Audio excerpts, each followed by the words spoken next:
पे कैसे बिठा रखा है, फोटो खिंचवा रहे हैं। आर्टिकल 21 का वायलेशन है, लाइफ एंड लिबर्टी सबके साथ है। पर अगर ये इलीगल है तो इसके लिए फाइट कौन कर सकता है? लॉयर करेगा या फिर? यार एक बात बताओ, जो बच्चा रोएगा दूध उसी को तो मिलेगा।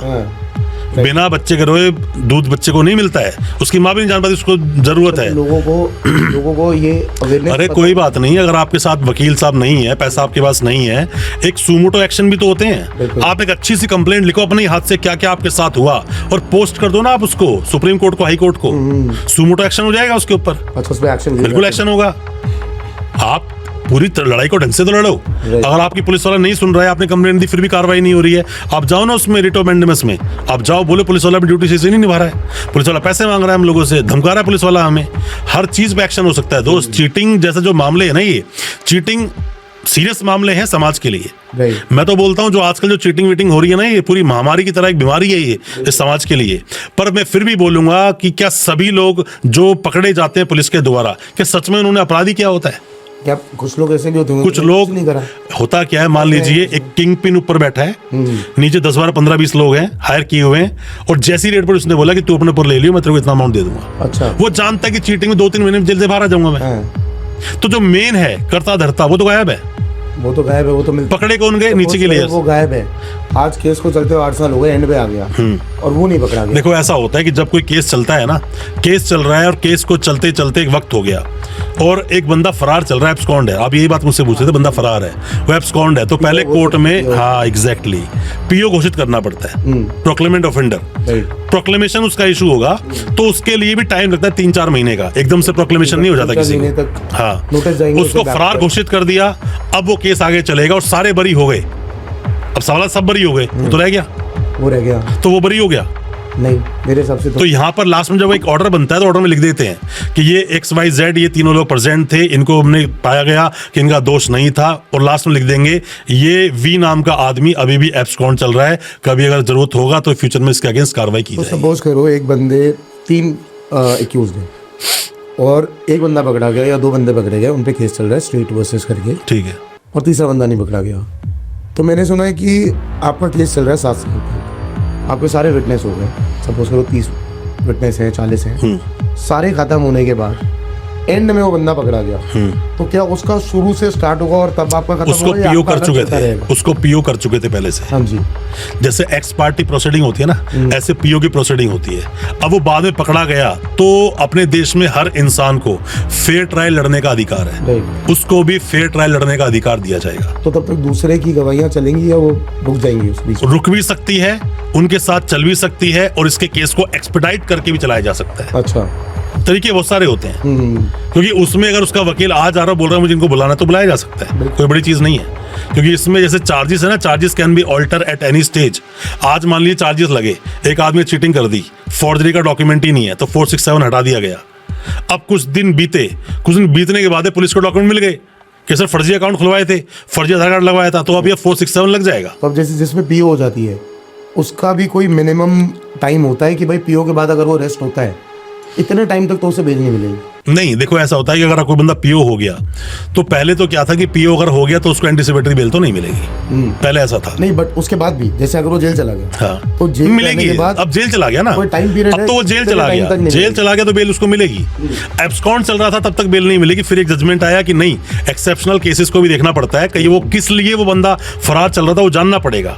अगर कोई इंसान जेल चला गया, पीओ था, अब यहाँ पे 2 बातें आएंगी, वो पीओ था, पुलिस ने पकड़ा, या फिर वो खुद आ गया कोर्ट में, खुद आ गया तो बेल हो जाएगी। पुलिस पकड़ के लाई तो जब बेल पे आर्गुमेंट होगा पुलिस यही बोलेगी कि जी बड़ी मुश्किल से पकड़ के लाई, फिर भाग जाएगा। बिल्कुल। तो ये बातें सामने आती हैं, तो ऐसे में देखना पड़ता है कि पुलिस पकड़ के लाई या वो खुद वहां पे कोर्ट में आया। तो ये जो 420 के जितने भी केसेस होते हैं ये सारे नॉन बेलेबल होते हैं या कोई बेलेबल ऑफेंस भी होता है इसमें? नहीं, देखो बेलेबल है कि नॉन बेलेबल है, जैसे मैंने आपको बताया कि नोटिस पुलिस को देना पड़ेगा, राइट। तो नोटिस पुलिस को देना पड़ेगा, तो मैक्सिमम लोगों को पुलिस वहीं छोड़ देती है, बाउंड डाउन करके छोड़ देती है। अब बात करते हो बेलेबल ऑफेंस है कि नहीं, चीटिंग बेलेबल नहीं है, ऑफेंस नॉन बेलेबल है, पर पुलिस थाने से ही छोड़ देती है। वो उसको पावर मिली हुई है 41A में या फिर 35 सेक्शन जो BNSS का है, उसमें पावर उसको मिली हुई है, तो छोड़ सकती है पुलिस, ऐसी बात नहीं है। चीटिंग में दोस्त, चीटिंग को ना बस मैं जैसे आपको बताया कि चीटिंग है एक नॉर्मल 420 का सेक्शन है, या ईओडब्ल्यू केस है, या फिर ईडी के पास केस चला गया, पीएमएलए का जो आपने देखा हुआ है जो एक्ट बना हुआ है, ईडी के पास केस चला गया, तो देखना पड़ेगा केस किस स्टेज पर है, देखना पड़ेगा केस में चल क्या रहा है, देखना पड़ेगा जो चीटिंग हुई कितने लोगों ने मिलकर की, देखना पड़ेगा कितने लोगों के साथ चीटिंग हुई, कितने लोगों ने मिलकर ठगा। यहां से सेक्शंस बनेंगे और यहीं से आपके वकील साहब की एक्सपर्टीज तय होगी और यहीं से पता लगा जाएगा कि आपकी बेल होगी भी या नहीं होगी, होगी तो किन ग्राउंड से होगी, या फिर कन्विक्शन होगा या एक्विटल होगा। तो सपोज करो एमएम में केस है और सब कुछ हो गया, गवाहियाँ हो गई, क्रॉस सब खत्म हो गया, उसके पास उसको कन्विक्शन हो जाए कि जी आपको 2 साल की सजा होगी, 2 साल की नहीं ज्यादा ही होगी, 3 साल, ठीक है। अब वो 3 साल की सजा होगी, बट उन 3 साल की सजा के बाद उसके पास कोई अपने पास लीगल राइट है कि वो आगे अप्लाई कर सकता है। बिल्कुल अपील में जा सकता है, तो वो उसके पास सेशन में जाएगा, जैसे अपील में जाएगा, वो अपील में जाएगा, अपील में जाके बोलेगा अपनी बात के लिए कि भाई मेरा तो अगर वो अपील कर रहे हैं तो उस टाइम वो अरेस्ट होगा या नहीं होगा। देखो अगर वो 3 साल तक का मामला है तो ये प्रोबेशन मिल जाता है यहाँ पर, तो उसको वहीं छोड़ा जा सकता है, अपील करने का मौका दिया जा सकता है उसको। पर कई बार प्रोबेशन को एक्सेप्ट नहीं करते हैं जजेस, वो कहते हैं नहीं मैं प्रोबेशन नहीं मानता, बड़ा सीरियस टाइप का मामला है, क्योंकि पॉक्सो में भी सेक्शन 8, 10, 12 यही बोलते हैं 7 साल तक के पनिशमेंट है, तो 3 साल की सजा किसी को बोली है तो प्रोबेशन का टाइम उसको लाभ देना चाहिए उसको, पर कई बार नहीं मिला, अपील में जाएगा तो उसको उसका लाभ मिल जाएगा, वो बड़े भारी भार रहे जब तक अपील डिसाइड नहीं होगी। सजा बेशक आपको उम्र कैद हो जाए, फांसी हो जाए, 10 साल, 20 साल, 14 साल की हो जाए, अपील में आप जा सकते हो और अपील में जाना ही चाहिए। सेम जैसे अभी राजपाल यादव जी एग्जैक्टली जाना ही चाहिए। नीचे से चेक बाउंस का जो भी चलता रहा, सुप्रीम कोर्ट ने सुप्रीम कोर्ट की जजमेंट आई है जिसमें उन्होंने कहा कि आपको अंदर जाना पड़ेगा 6 महीने के लिए, तो वो ये जब तक वो बाहर थे तब तक वो आगे ऊपर अपील कर रहे हैं। हाँ अपील कर सकते हो, जब आपके पास रेमेडीज खत्म हो जाए, अपील करेंगे आपकी जब रेमेडीज ही खत्म हो जाएंगे, जाओगे का तो लास्ट ऑप्शन था वो खत्म हो गया, तो आपको जाना पड़ेगा। और देखो मैं ये बोलता हूँ कि पूरा जीवन भागते रहने से तो अच्छा है कुछ वक्त का अगर कारावास हो रहा है तो झेल लो, बिल्कुल भागो मत, भागना इज नॉट अ सॉल्यूशन।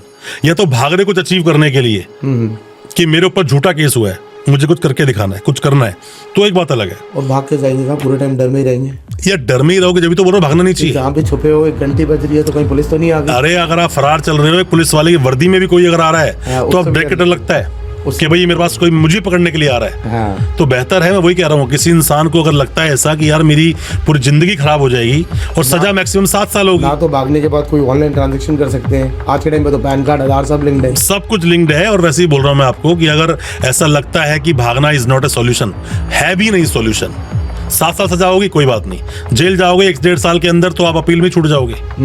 तो ऐसे भागना सॉल्यूशन नहीं है, भागो मत, आप भाग के कहाँ जाओगे। एक आदमी से गुड फेथ जिसका आगे एक फेस है, क्योंकि जब संजय दत्त वाला केस हुआ, संजय दत्त ने बोला था कि मैं बड़ा ही रिनोन फेस हूँ अपने देश का, मैं तो एक्टर हूँ, तो मुझे आप इस तरह से, मैं भागूंगा क्यों देश छोड़कर। कितने बड़े से बड़े लोग हैं जो कि अंदर जेल काट कर आगे, संजय दत्त कानून से बड़ा कुछ नहीं है दोस्त, देश में अपना जो कानून है, कानून से बड़ा कुछ नहीं है।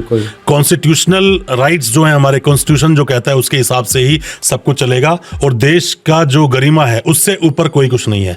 कानून सबके लिए बराबर है, फिर चाहे वो कोई भी हो किसी पोजीशन पे। ये 420 के जो केस होते हैं इसमें आउट ऑफ कोर्ट सेटलमेंट भी होती है, कंपाउंडेबल है, चार्जशीट भी होगी, कंपाउंडेबल है, आप कंपाउंड कर सकते हो, बिल्कुल। आप कोई आपसे सवाल यहाँ पे कोई इंसान ये पूछ सकता है कमेंट में कि भाई 420 तो कंपाउंडेबल है, मानते हैं, अगर वो स्टेट का केस हो तब नहीं, स्टेट का ही होता है, स्टेट वर्सेस ही होते हैं ये केस, स्टेट वर्सेस ही होते हैं। हाँ, तो अगर चेक